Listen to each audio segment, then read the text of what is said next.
আগের ব্লগে তো তোমরা দেখলেই দুপুরে ঘুম থেকে উঠে রেডি হয়ে চলে এসেছি মন্দিরে পুজো দিতে। তো মন্দিরে পুজো দিতে এসে দেখা হয়ে গেল আমাদের বিয়ে দিয়েছিলেন যে পুরোহিত, সেই পুরোহিতের সাথে। এই পুরোহিতকে দিয়েই আমরা পুজোটা করে নিলাম, আর বাড়িতে এসে পেয়ে গেছি এই সারপ্রাইজ গিফটটা। তারপর হয়েছে কাণ্ড, আমাকে করে দিয়েছে ঘর বন্ধ। তো আমি কি করব খুঁজে না পেয়ে ভাবলাম একটু রিলস বানাই, তখনই পড়েছে আমার ডাক।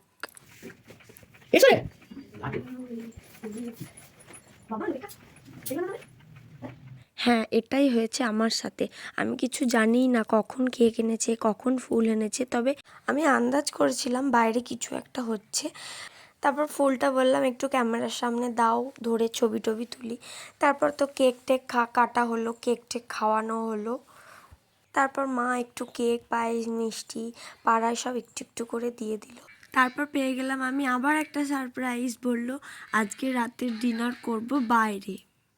আর আমার তো কথাটা শুনে দিলটা পুরো গার্ডেন গার্ডেন হয়ে গেল। তো চলে এসেছি রেস্টুরেন্টে, আর আমরা এখন ঠিক করছি মেনু। আর মা বাবা এদিকে বসে বসে করছে গল্প। হ্যাঁ, আর আজকের ট্রিটটা কিন্তু দিয়েছে বাবা। সকালে যেমন রান্না বান্না করেছিল মা, আর ট্রিটটা রাতে দিয়েছে বাবা। তো রেস্টুরেন্টের অ্যাম্বিয়েন্সটা ছিল কিছুটা এরকম। তারপর তো আমি দিয়ে দিলাম অর্ডার।